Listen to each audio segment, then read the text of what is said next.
You're listening to the SKYLIT Books podcast. We're an independent, general interest bookstore putting great reads in the hands of people in the Los Feliz neighborhood of Los Angeles. Hosted by resident Skylighters, we're here to bring you new and exciting author conversations, group reads, and bookseller chats. Happy listening. Hello, lovely listeners, and welcome back to the SKYLIT Books podcast. I'm your host, Natalie, and today we are so excited to welcome Claire Kohda to talk about her new book, Woman Eating. Claire Kohda is a writer and musician. She reviews books for publications including The Guardian and the TLS, specializing in books from and about East Asia. Her essay, Portraits, about her experiences growing up mixed race, also features in East Side Voices, essays celebrating East and Southeast Asian identity in Britain. As a violinist, she has played with Jessie Ware, Pete Tong, and the London Contemporary Orchestra, and on various film soundtracks, including Two Popes and The Matrix Resurrections. Thank you so much for being here, Claire. Thanks so much for having me. Do you want to start us off by reading a little something, introducing us to Lyd and her world here? Sure. Do you want me to introduce the book itself? Yeah.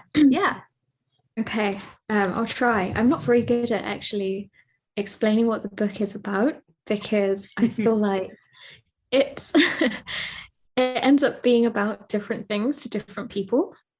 Definitely, like people tend to focus on different parts that maybe they relate to. And so when I define it myself, I feel like it's kind of limiting what the reader could take away from it, if that makes sense. So I find it really hard to explain what it's about, but essentially it is about Lydia, who is a young mixed race, so she's British, Japanese, Malaysian artist living in London for the first time away from her mother, and she's also a vampire. And I always try to say that last because she isn't your normal kind of vampire. She's very human and I hope very relatable. And the book is about very human things as well, about like hunger and otherness and difference and and being a young woman, I guess. But yeah, I find it hard to define it myself, and it's getting harder and harder. I don't know why. I think the more people get in touch with me saying why it means something to them, the less I feel able to even say what it is. It's something different to everyone, which is really lovely. So I'm going to read a part of the book. I'm going to try to read a part of the book because I've still got my cough. That's at the end of chapter 1, and it's a part where she has just lost her suitcase. And she is quite vulnerable, I guess. And I'm going to read this part because I think it tells you a little bit about what kind of a vampire Lydia is. You know, she's not kind of really powerful and invulnerable. She's got her vulnerabilities, basically. Okay, one moment. Need to decide where to start. Okay. I'm gonna try not to cough too much as well. Okay. In the tunnels on the way to the southbound Northern Line, I get the sense that there is someone following me. I haven't seen a person acting suspiciously. The people behind me all look like they're just walking. I'll read that again. Okay. Do I need to explain what the southbound Northern Line is to readers? Or no, they'll be okay. Okay. In the tunnels on the way to the southbound Northern Line, I get the sense that there is someone following me. I haven't seen a person acting suspiciously. The people behind me all look like they're just walking to catch the train, but I experience a sensation like my back is being physically poked by a person's gaze. I used to think that my ability to sense things like this was another thing that set me apart from humans. But when I asked my mum about it as a teenager, she told me that it wasn't, and that it was something that was, in fact, from my human half.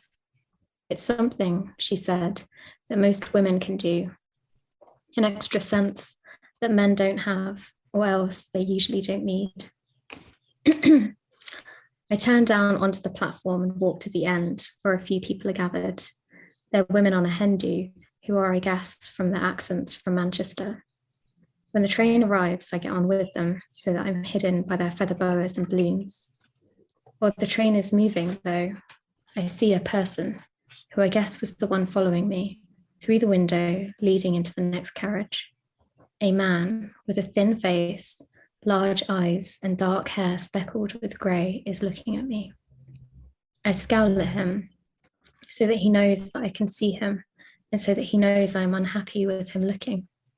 But he keeps staring, and eventually the corners of his mouth turn up into a slight smile. The missing suitcase feels like it means more now than it did earlier. Under this man's gaze, I realize that I don't really know who I am. My life, in a sense, begins tomorrow when I start my internship at the gallery. Today, I'm still an embryo. My skin is thin and waterlogged. My eyes haven't yet opened. The man's gaze is like a spotlight. There's nothing I have that proves I have existed, and I have an identity beyond my appearance. I shake my head and my big black hair covers part of my face. I tuck my hands up into my sleeves like they are the heads of turtles, sheltering in their shells. I turn to my left, away from the man, so I imagine that all he sees is the giant mass of my hair, although my body is still exposed. In that position, I close my eyes. When I open them again and turn around, the man is gone. I'm back at the studios just after 10. It doesn't sound like there's anyone else here. My footsteps are the only sound in the building. I use my key to open the door to A14, my new home, and slip in. My door makes a loud clanging sound. The room smells of something unfamiliar. I feel small, like I've been beaten down by the city. My outings have been fruitless. I have none of the things that connect me to my life lived in Margate or to my mum, only my belly button and the little scar on my neck, and I have no food. In the dark, my stomach rumbles loudly. Thank you for introducing us to Lyd and sort of bringing us into this. And you picked a part that has like, okay, hold on. We've got to. I'm just going to cough as well. Oh my God, hello, baby. Oh. He loves to record with us.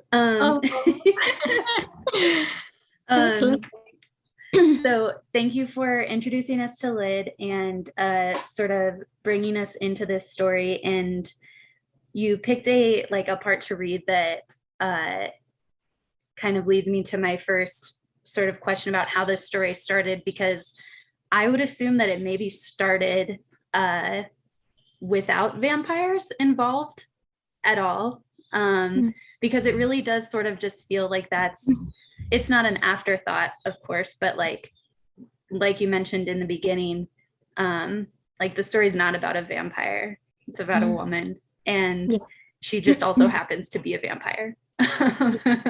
And so I'm curious, like, where the sort of origin of this idea and this story and this person came from, because her motivations and her struggles and her ideas are all extremely human, and there's just that extra element of hunger kind of thrown in there, but the hunger itself is also for so many other things, for success, for love, for understanding and family and all of these things. So how did this story kind of come about, and when or where did the vampire element come from?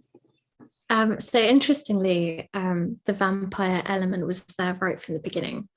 But it's interesting that you kind of didn't think that would be the case, because I think as a writer, I've been looking for a way to explore my own mixed heritage in my own writing for years, I think. I mean, I've tried novels here and there, you know, and I've tried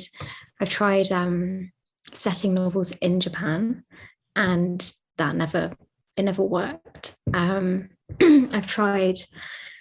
I guess I was always trying to work out where I belonged and where characters I wrote could belong. And I never really thought about the fact that actually what interested me and what I needed to write about was actually the experience of being mixed, not just of being like one thing or another thing. And then I can't even pinpoint the moment that like suddenly like Lydia was just in my head.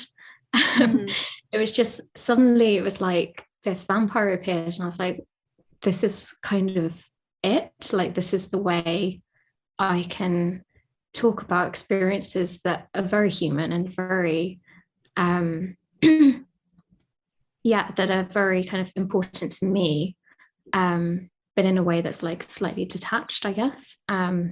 It was, I like to think about it like that when you're kind of painting a painting and like that kind of act of stepping back, do you know what I mean? Looking at the whole thing. I know that's like, I feel like that's such a cliche to say. But the vampire was like this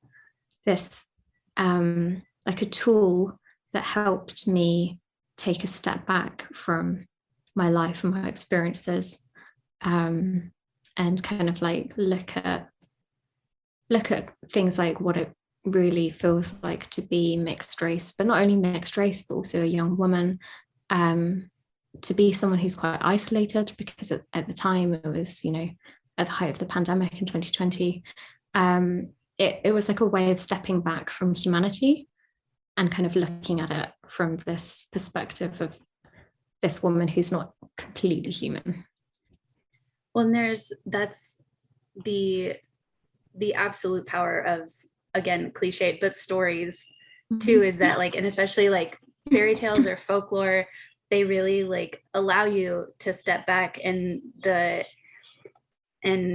ability to use the like lore of vampires and the idea of it. You explore some really, really interesting and like profound ideas about colonization and identity through that lens, which was something that I really like. You wouldn't expect anyone to ever do that, really. Or if they did, it might feel a little heavy-handed, like it was too much, like it's vampires taking over something, you know, or like it's vampire heavy rather than human heavy.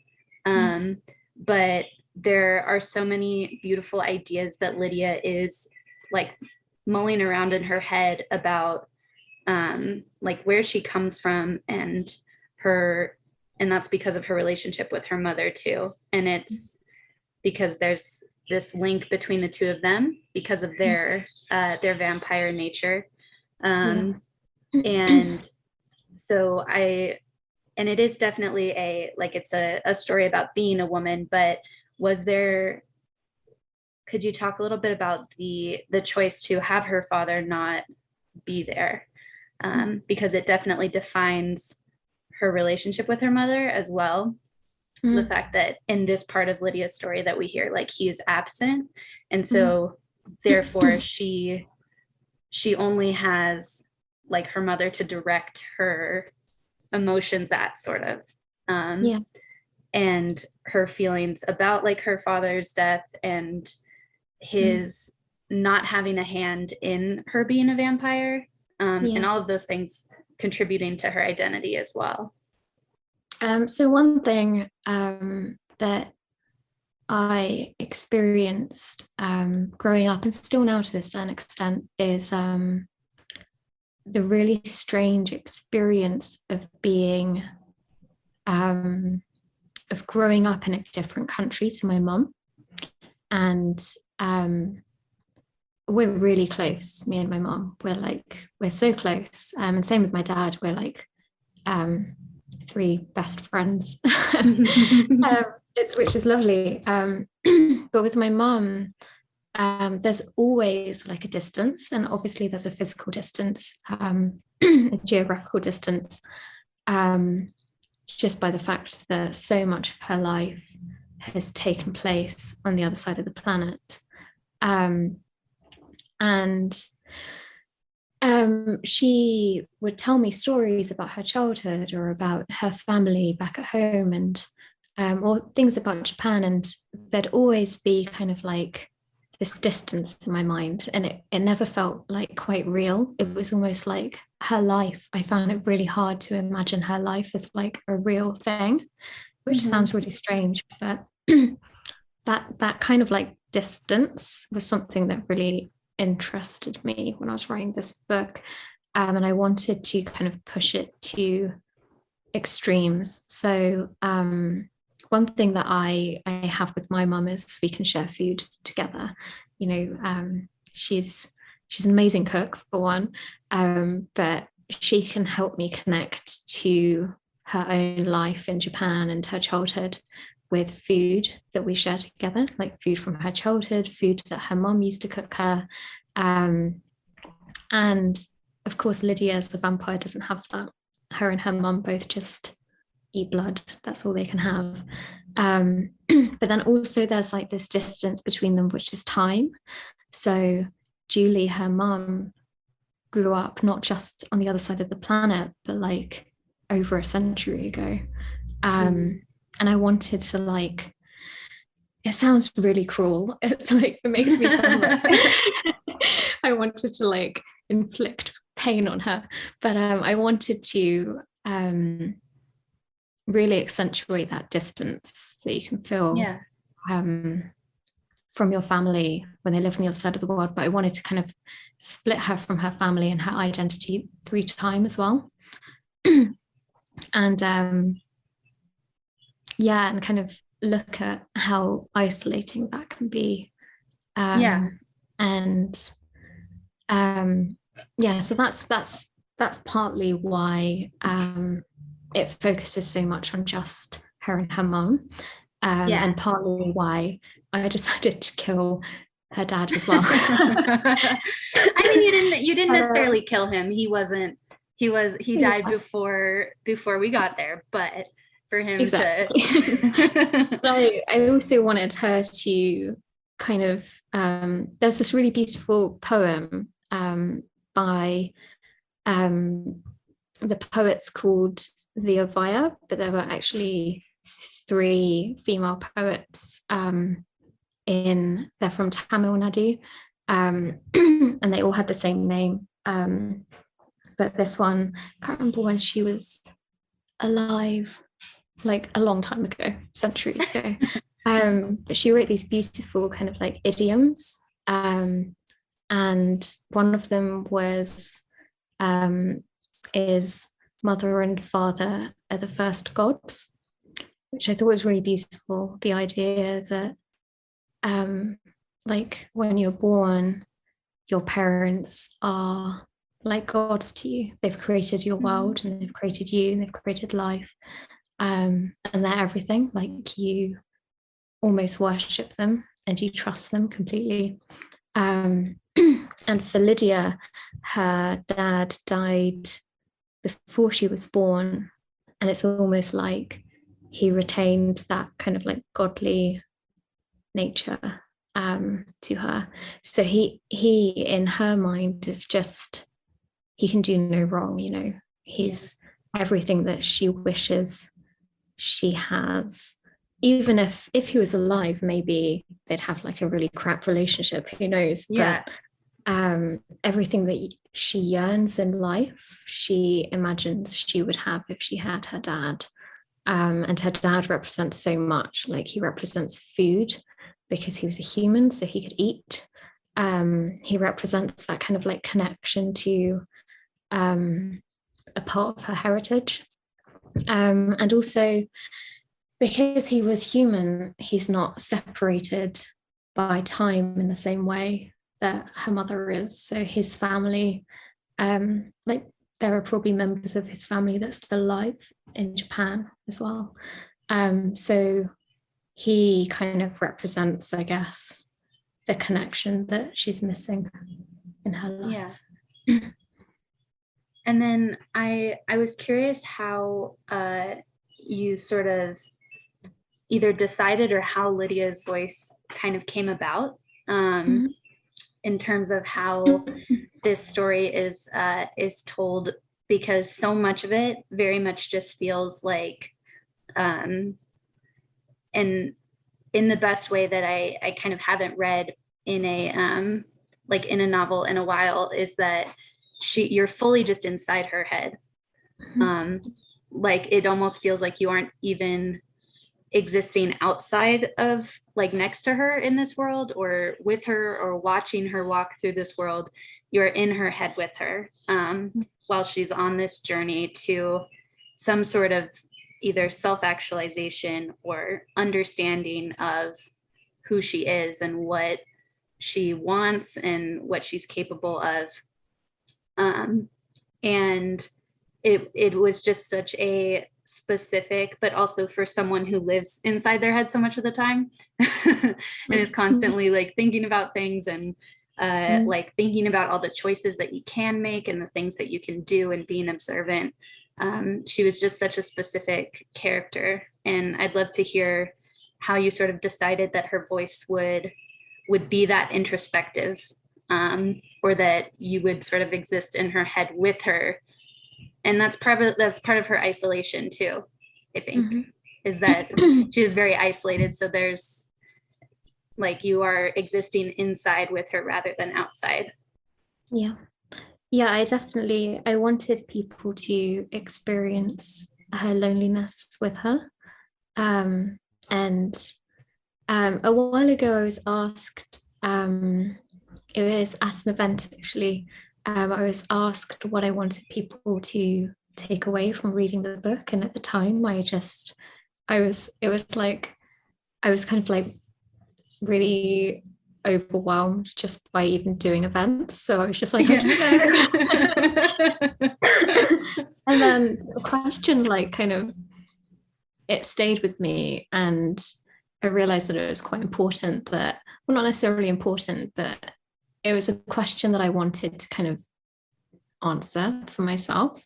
And I think what I wanted, or what I want people, it's not what I want people to take away from the book, but what I want the book to do is to kind of be like, it sounds really cold when I say it like this, but like an exercise in empathy. And to have readers, for it to just literally be the experience of empathizing with someone. And there's so much about her that makes her different. Obviously she's a vampire, for one, she's a different species, so that makes her different, but in like very human ways as well. You know, she's a lot of people would think of her as being foreign. She's quite an odd person, I guess, in lots of ways. But there is something different about her, and I think that's what a lot of people have taken from the book. They've been able to project or see their own differences in her, and I think I want people to be able to empathize with that experience of difference, if that makes sense. And of course also Lydia in the book also, it's not that she learns to empathize with things, but she does experience empathy in a very kind of literal way when she eats as well. So when she's eating the blood of a pig, she will experience the pig's life, and experience the end of its life, and not only things like, you know, just sitting in a pig pen or whatever, but like things like the love, or I think she says it's like love but not quite love, but the feeling that the pigs have towards their keepers or their families. And she is constantly being forced to empathize with things just by eating. And yet at the same time, she's very apart from society and other humans. But yeah, so I think the book is so in her head because actually right from the beginning, that's something I wanted to achieve, even though at that event I couldn't answer the question. I think I think actually even at the beginning it was I don't want to say the aim of the book, because I don't think I really had like I can't kind of define it as the aim, but it was something that I think I wanted the book to do. Does that make sense? Well, and yeah, no, 100%. And it's very like it's completely acceptable that you didn't have that answer when asked that question on the spot.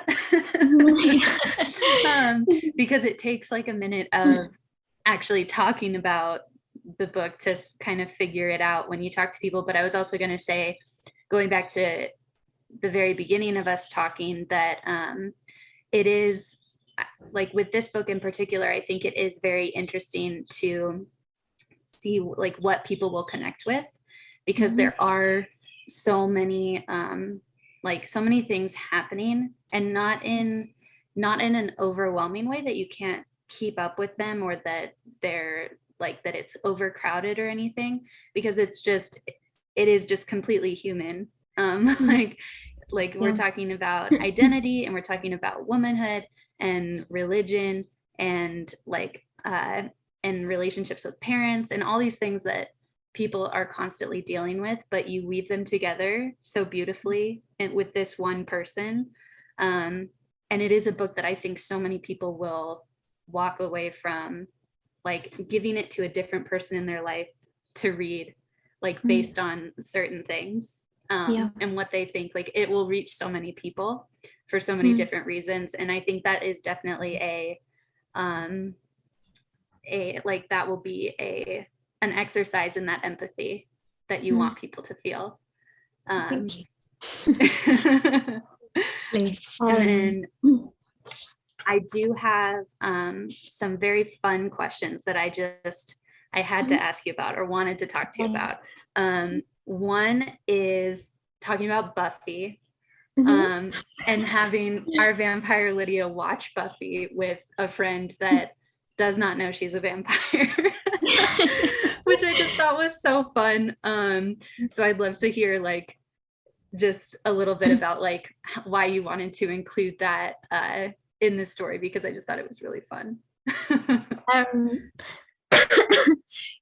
So I'm not someone you could call a vampire fan, and I think actually that's probably partly also why Lydia ended up being so human, because I was never writing from the perspective of wanting to write a vampire book or a horror. I was always just wanting to write about a human, and I did so by not writing about a human. But the one thing that I absolutely loved while growing up was Buffy. And it was like Buffy was like a companion throughout my childhood. And then when the lockdowns happened in 2020, I started rewatching it. And part of actually, I started watching it before I wrote the novel. And there's a moment where I can't remember what happens, which episode it is, but Spike arrives. And for those who don't watch Buffy, Spike is a British vampire. And he's a great character, and he's very human in ways as well, actually. But he arrives and he opens his car door, and like all these empty bottles just spill out. And I remember I watched that scene and just thought, like, God, wow, he's got problems. And at the same time, I was thinking, like, God, it must be really depressing being a vampire. Like Spike, I feel like is a character who kind of epitomizes the kind of like just how miserable being a vampire might make you. And you know, I think his character is like, he's really comedic and funny. I guess Lydia can be funny too, but Lydia ended up being a bit more serious maybe than Spike. But yeah, I was rewatching Buffy at the time when I wrote the novel, and I decided to have her watch Buffy, partly just because it was fun to kind of think of her watching Buffy in the book while I was also watching Buffy as the author. Do you know what I mean? It was almost like this thing that we were doing at the same time together. So when she was watching one episode, it was because I was also watching that episode. It was like putting a little bit of my life in her life. But then also, you mentioned her watching Buffy with Ye, her childhood friend, and that for me, watching Buffy with my friends is just like such a warm, fuzzy memory. And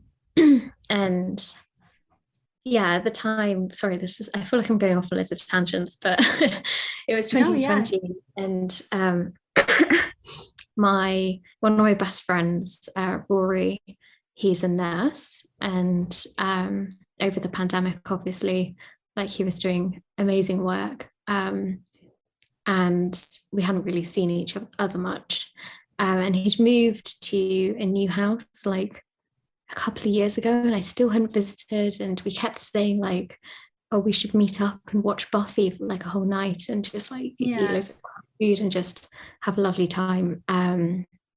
And it was just like this lovely kind of thing that I was looking forward to, and it was kind of like imagining us kind of returning to our childhood and watching Buffy together and just being kids again.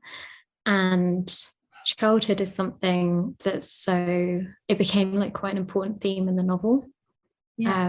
Lydia looking back to her childhood and kind of wishing she could go back and experience it again when she was kind of able to connect more to people. And so I think that's why that part with her watching Buffy as a child with Ye went into the novel, because it was kind of like, for her, it's something that she can never return to. She's no longer friends with Ye. She can't be friends with Ye because she stopped aging. And so, yeah, it's, for me, when I look at that part, like, there's like a humor to it, because it's funny to think of a vampire watching Buffy. But then at the same time, like, I find it really sad. It's almost like Ye is a friend who has died, because she really can't go back to that time in her life. She can't like reconnect to that friend. And I think actually her mum says to her at one point that she should just imagine that Ye is dead. Yeah, sorry, that took your really fun question into a really dark place. Well, Buffy definitely had its dark points too, and it was not always a fun, like, exciting vampire show. It was also very sad at times. Very dark, isn't it? Yeah. But yeah, I always wanted there to be kind of lightness in the book as well. So yeah. And then I need you to tell me about Ben's flower clock. Because, and maybe that will just be me, but that was something, as just someone who loves flowers, that was such like a beautiful thing. And I don't know if it was a real project that someone like has made or anything, or if that was something you came up with, but it just sounds so beautiful and so interesting, and I would love to know where that idea came from. And you can, for our listeners, you can tell them what this flower clock is. So it is the artwork of a character called Ben, who Lydia has a kind of close relationship with.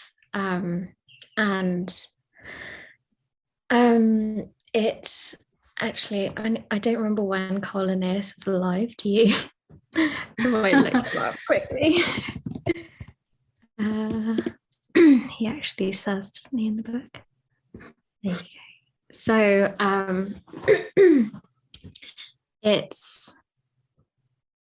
Ben is recreating this idea that Carl Linnaeus had in the 18th century, which was to create a clock using flowers.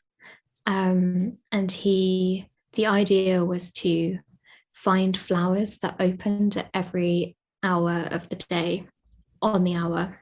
And so when you looked at this flower clock, you'd see, say for instance, it was 1 o'clock, you would see 2 up until 12 as different flowers with all their petals folded up.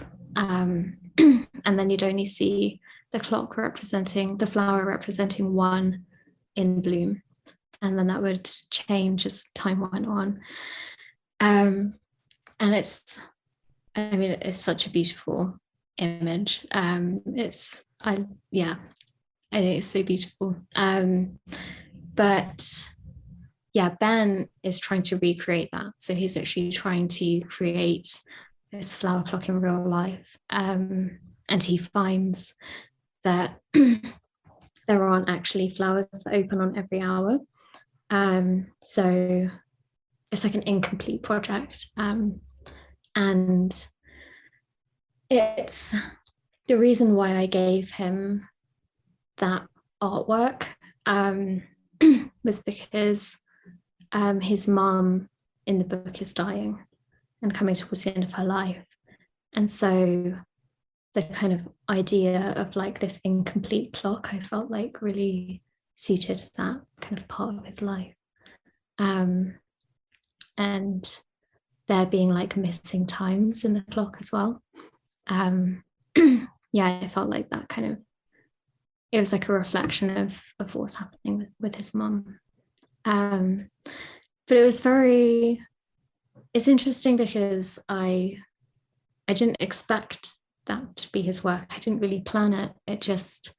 I was writing and it just almost happened. And again, it's a cliche that I feel like so many people say, but like he really did kind of write himself.